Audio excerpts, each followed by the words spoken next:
अस्सलाम वालेकुम, सबको प्यार भरा सलाम। आप देख रहे हैं यूरोप इज़ न्यूज़ और मैं हूँ शाहिद सदीकी।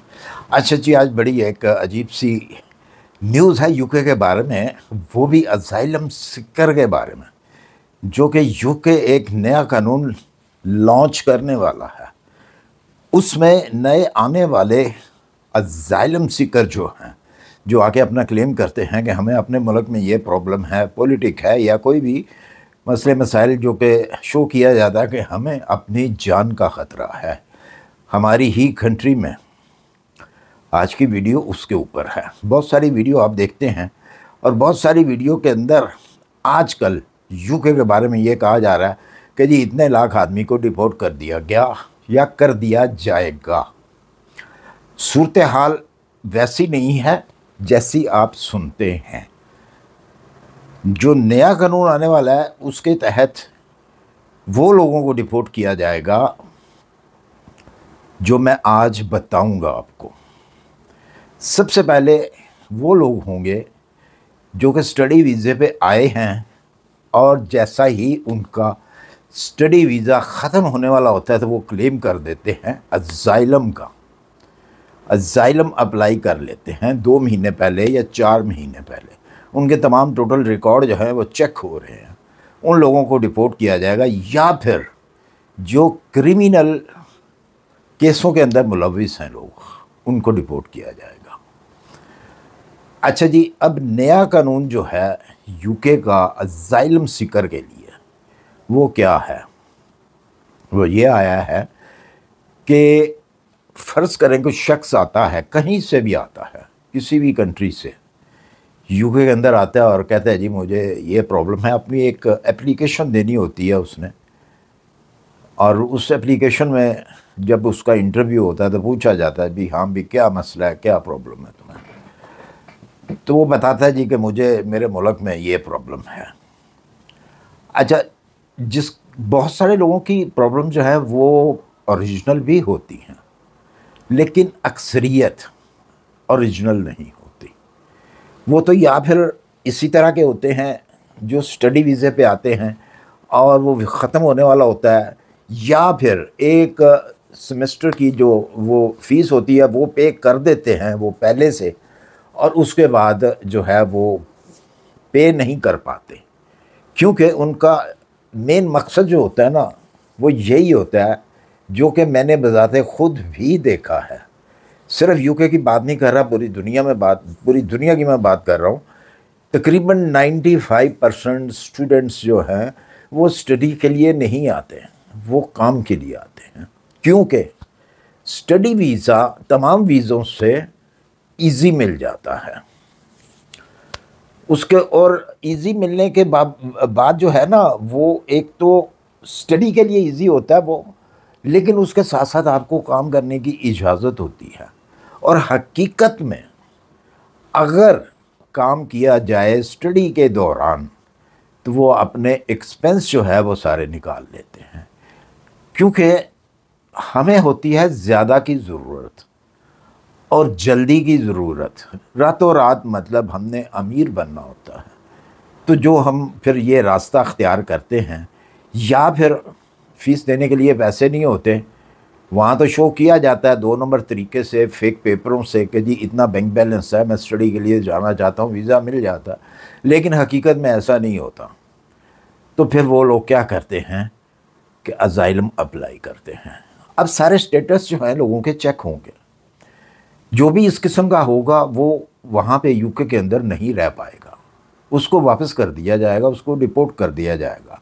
पिछले दिनों जो है ये कोई डेलीगेट भी यूके का जो है वो डिफरेंस कंट्रियों में गया है, इवन पाकिस्तान में भी गया है, और जो आपके पाकिस्तान के मोहसिन नकवी साहब हैं उनके साथ उनका मुआहदा भी हुआ है कि जी ठीक है आप डिपोर्ट करें, हम देख लेंगे। बहरहाल, और अब जो बात है असाइलम वालों की, जो असाइलम सीकर है जो आके अप्लाई करते हैं, तो उनके लिए अब नया रूल्स है। वो नया रूल्स क्या है? वो नया रूल्स ये है कि आप एप्लीकेशन देते हैं तो अगर फ़र्ज़ करें नंबर 1 तो इतनी जल्दी केस एक्सेप्ट अदालत नहीं करती, क्योंकि उसकी अब छानबीन ज़्यादा होगी। और अगर आपका केस एक्सेप्ट हो भी जाता है तो अब आपको हर 3 साल के बाद जो है वो आपकी बैकग्राउंड देखेंगे, आपकी इंफॉर्मेशन लेंगे कि क्या अभी तक आपकी ओरिजिनल प्रॉब्लम जो आपने बताई है वो अभी तक है या नहीं है, या वो ख़त्म हो चुकी है। अगर तो वो ख़त्म हो चुकी है तो फिर आपको वापसी का टिकट लेना पड़ेगा, आप वापस आएंगे। लेकिन इसमें एक और चीज़ भी मैं बताता चलूँ, उन लोगों को घबराने की या डरने की ज़रूरत नहीं है जो ऑलरेडी पहले से यूके के अंदर मौजूद हैं और उनके केस जो है एक्सेप्ट हुए हुए हैं। उनके लिए ये कानून नहीं है। हाँ, उनके लिए कानून तब होगा डिपोर्टेशन का जब वो कोई क्रिमिनल केस जो है उनके ऊपर बनेगा या बनाएंगे वो, तब उनको डिपोर्ट किया जाएगा। अदरवाइज़ वो इस ज़ुमरे में नहीं आते, उनको नहीं छेड़ा जाएगा जो अपनी लाइफ जो है अच्छे तरीके से गुजार रहा है, जो कि किसी भी ऐसे काम में मुलविस नहीं है और उस मुल्क को अपना मुल्क समझ के वहाँ पे वो रहता है, हर चीज़ का ख्याल रखता है, अच्छाई का बुराई का देखता है कि बुराई है तो वो उस तरफ नहीं जाता, जो अच्छाई है उस तरफ जाता है। टैक्स पेड है तो उसको बिल्कुल नहीं छेड़ा जाएगा। छेड़ा सिर्फ उनको जाएगा जो गलत करते हैं, क्योंकि बहुत ज़्यादा अब ये केसेस जो हैं वो देखने में भी आ रहे हैं, सुनने में भी आ रहे हैं। घरों के अंदर लड़ाइयाँ करनी, मार कुटाई करना, केस जो है वो अदालतों में चले जाने, डाइवोर्स होना, इस किस्म के काफ़ी सारे केस जो हैं वो अदालतों में आए हुए हैं। अच्छा, ये जो 3 साल है, 3 साल है, जो अगर आपका केस एक्सेप्ट हो जाता है तो एवरी 3 ईयर के बाद जो है वो आपकी बैकग्राउंड को दोबारा से वो क्या कहते हैं उसको छाना जाएगा दोबारा से। ये नहीं है कि एक दफ़ा ही मतलब ठीक है जी केस पास हो गया तो ठीक है, आप जो है वो एंड तक जाएंगे, जब तक आप रहेंगे नेशनलिटी मिलेगी। अब नेशनलिटी का भी नए आने वालों के लिए कोई चांस नहीं रहा, ये भी ख़त्म कर दिया है कि अजाइलम जो नया आएगा अजाइलम लेगा और उसका केस एक्सेप्ट हो जाएगा 3 साल के बाद, तो वैसे ही उसकी चेकिंग शुरू होगी और लॉन्ग टर्म्स अगर वो रहता है भी है तो उसको नेशनलिटी जो है यूके की नहीं मिलेगी, वो अजाइलम पर ही रहेगा और उसी तरीके से रहेगा जिस तरीके से वो रहता आ रहा है। हाँ, पुराने जो लोग हैं, जिन लोगों को नेशनलिटियाँ मिल चुकी हैं, उनको नहीं छेड़ा जाएगा। जैसा कि मैंने बताया कि अगर वो कुछ इस तरह की चीज़ें करते हैं तो फिर उनको बेशक उनके पास नेशनलिटी है, बेशक उनके पास पक्के वीज़े हैं, फॉरएवर के वीज़े हैं, उनको उठा के डिपोर्ट किया जाएगा। तो ये है जी नई न्यूज़ जो कि है तो उन लोगों के लिए बहुत ज़्यादा ख़तरनाक और होनी भी चाहिए जो लोग दूसरी कंट्री से आकर वहाँ पे आके मतलब मैं क्या कहूँ अब के बिहेव जो है उनका अच्छा नहीं होता और चोरी चकारी में भी मुलविस होते हैं। बहुत सारे ऐसे लोग हैं जो ये काम करते हैं और अपना भी वो जो उनका कैरियर होता है वो तबाह होता है, मुल्क को भी बदनाम किया जाता है। जितना भी वो कर सकते हैं वो करते हैं।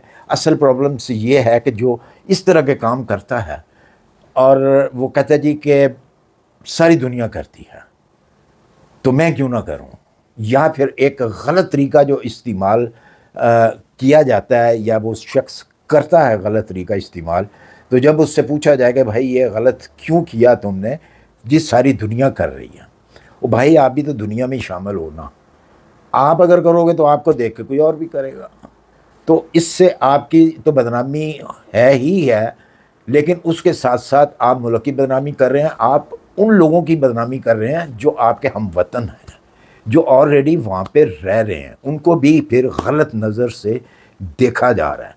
इसीलिए आज बरतानिया के अंदर हर शहरी जो बरतानिया का शहरी है, बोर्न है, ओरिजिनल गोरा है, वो यही कह रहा है जी कि हमारे हाथ जुड़े हुए हैं, यहाँ से निकल जाओ। उनका ज़्यादा गवर्नमेंट के ऊपर, हुकूमत के ऊपर यही एक ज़ोर है जी कि एमिग्रेंट को यहाँ से निकाला जाए। और क्यों निकाला जाए? वो वजह ही यही है कि हम लोगों के कोई भी है, मैं सिर्फ ये नहीं कह रहा कि एक कंट्री, बेशुमार कंट्रीज़ हैं, बेशुमार कंट्रीज़ के लोग जो हैं वो यूके के अंदर हैं। जो लोग रहते हैं लंदन के अंदर बाखूबी जानते हैं, मुझसे बेहतर जानते हैं कि आपको गोरा कम ही नज़र आएगा, सारे आपको वहाँ पे हम जैसे ही नज़र आएंगे, या जो अफ्रीकन लोग हैं वो नज़र आएंगे, या हम लोग नज़र आएंगे आपको, या ज़्यादा से ज़्यादा पोलनिश जो लोग हैं, बुल्गारियन लोग हैं, ये आपको नज़र आएंगे, रोमेनियन नज़र आएंगे, गोरा कम ही नज़र आएगा। तो जनाब ये मामलात हैं सारे। वीडियो बनाने का मकसद ये था कि जो भी अगर जहन में रखता है कि मैं स्टडी वीज़ा ले लूँगा, जाके अज़ाइलम कर लूँगा, तो अब वो पहले वाले चांस जो हैं वो ख़त्म हो गए हैं। ज़रा सोच समझ के स्टडी वीज़ा लीजिए। अगर आपके माइंड में ये चीज़ है कि मैं जाके अज़ाइलम ले लूँगा तो बैजा बैजा हो जाएगी। अब वो बैजा बैजा वाला चक्कर जो है वो आहिस्ता आहिस्ता जो है वो ख़त्म कर दिया गया, बल्कि अब ज़्यादा सख्तियाँ कर दी गई हैं। और जो भी ये ज़हन में रख के आएगा कि जी मैं जाके अज़ाइलम ले लूँगा, वहाँ पे किसी तरीके से अगर यूके का वीज़ा मिल जाता है, या मैं यूके में इंटर हो जाता हूँ किसी भी तरीके से, तो उसके लिए भी अब वो चांस नहीं रहे पहले वाले, क्योंकि ये भी शामिल हैं इस चीज़ के अंदर जो कि इनलीगल बॉर्डर क्रॉस करके इंटर होते हैं। यानी कि जो फ्रांस से बाई शिप या कश्तियों के ज़रिए से जो दाखिल होते हैं उनके लिए भी यही कानून है, उनके लिए ज़्यादा सख्ती है। जो इलीगल तरीके से बॉर्डर क्रॉस करके यूके के अंदर जो हैं वो इंटर होते हैं। तो ये थी आज की आपके लिए न्यूज़। उम्मीद करता हूँ कि इससे कुछ ना कुछ जो लोगों ने तैयारी की होगी उसके ऊपर सोचना शुरू करेंगे कि क्या ये मेरी जो इन्फॉर्मेशन है ये वैलिड है या नहीं है। अगर आपको यकीन नहीं तो होम ऑफिस यूके की गवर्नमेंट होम ऑफिस यूके में जाइए, वहाँ पे आपको ये सारी डिटेल जो है वो मिल जाएगी जो मैंने बताई है। इसी के साथ मुझे दीजिए इजाज़त, अपनी दुआओं में याद रखिए। मिलते हैं इंशाल्लाह फिर किसी अच्छी सी इन्फॉर्मेशन के साथ। अल्लाह हाफिज़।